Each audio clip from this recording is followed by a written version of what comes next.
Hey, everyone, and welcome back for another deep dive. Excited to be here. Me too. Today, we're going way back in time to explore someone you might not have heard much about. Okay.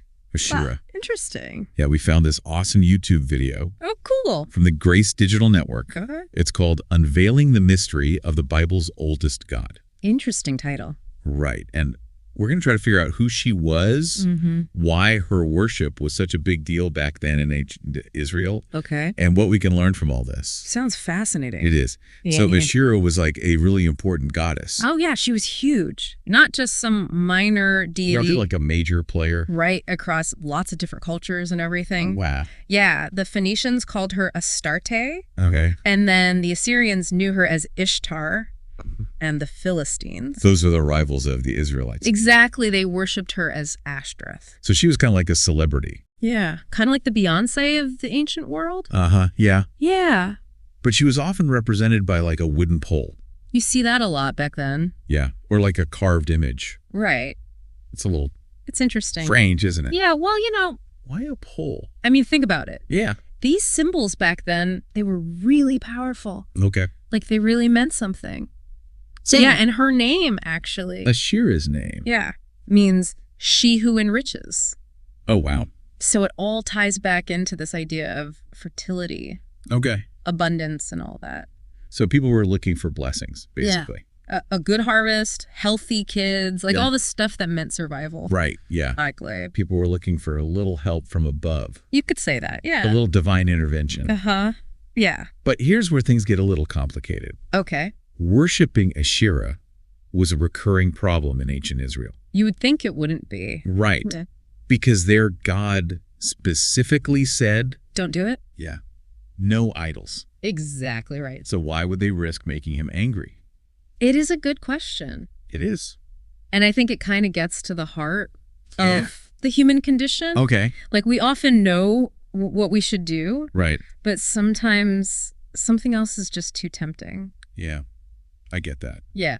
And in this case, With Asherah. yeah, the video suggests that the Israelites' conquest of Canaan wasn't totally complete.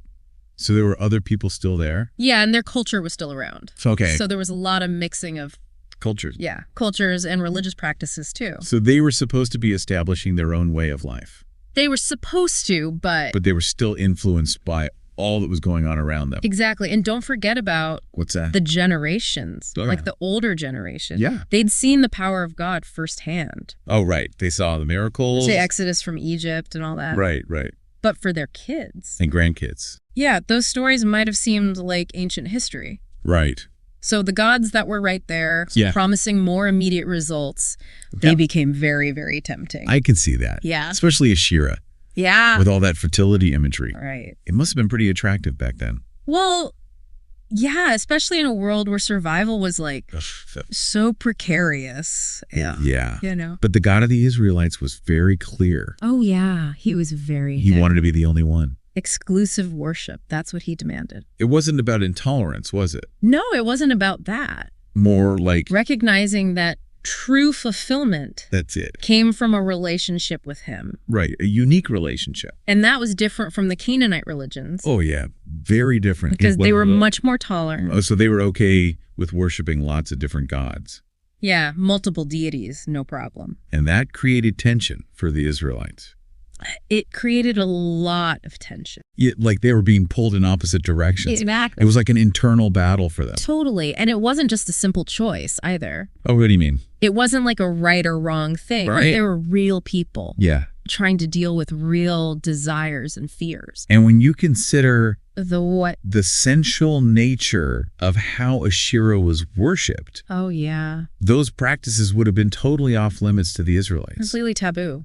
Right. So in a way, It makes sense that they would be drawn to it. yeah, like a forbidden fruit type of thing. Exactly. The more you're told not to. The more you want to. Right. Exactly. And the video also points out that she was often linked with Bel, Oh, yeah. the sun god, That's right. and Another powerful goddess. yeah, like a power trio. Haha, kind of, yeah. Right.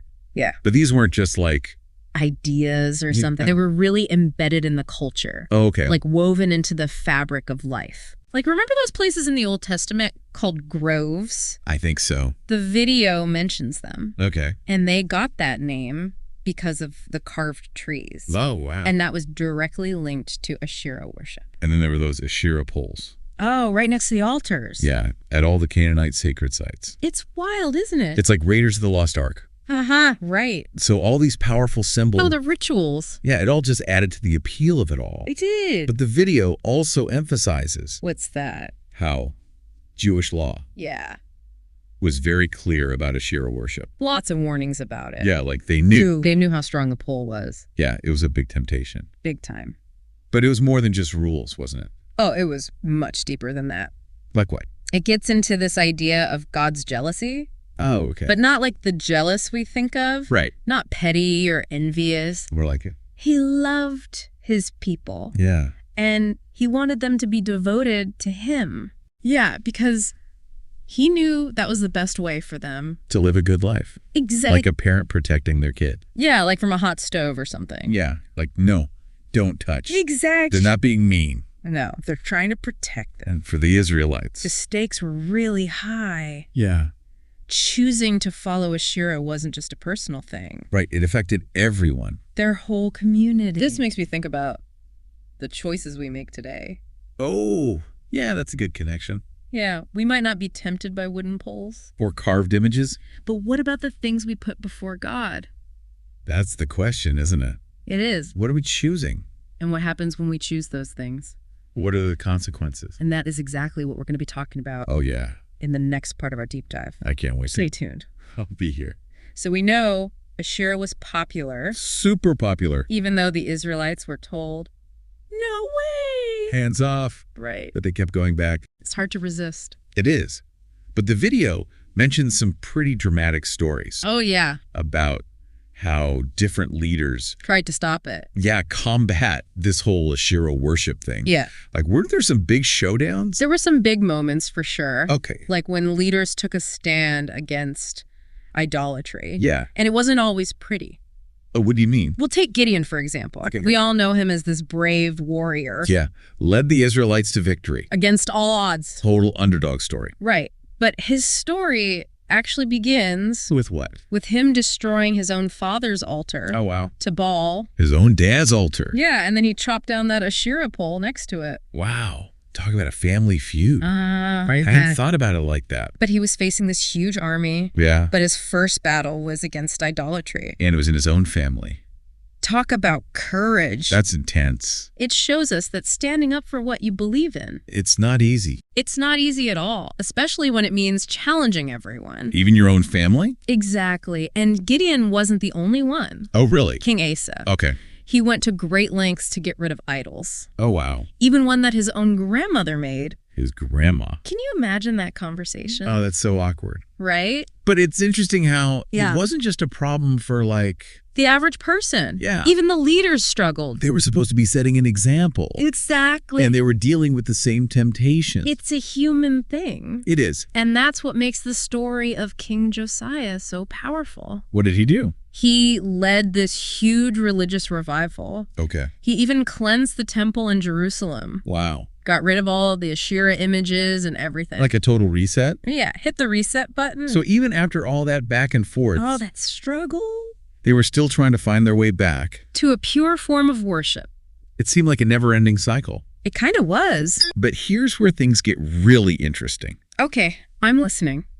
The video doesn't just tell these stories. Like a historical fact. Right. Yeah. It suggests that these ancient gods, Like Asherah. Yeah. They weren't just gods, they were Yeah. demonic forces. demonic, Yeah, disguised as something good. like in disguise. And it argues that all idolatry Even the stuff that seems harmless. is actually a form of devil worship. Whoa. It's pretty intense. It makes you think about those things we put before God. Right, even if they seem harmless. And the video takes it even further. Yeah. It says that even good things, Like our jobs or relationships Yeah. can become idols if we're not careful. if we're not careful. That's where covetousness as idolatry comes in. Powerful concept. It's not about statues, Or rituals. Yeah. It's about what we really want. the desires of our heart, Yeah, the things we crave so much. that they become more important than God. That's idolatry. So even positive things can be traps. They can be. If they take over our lives, If they become the driving force.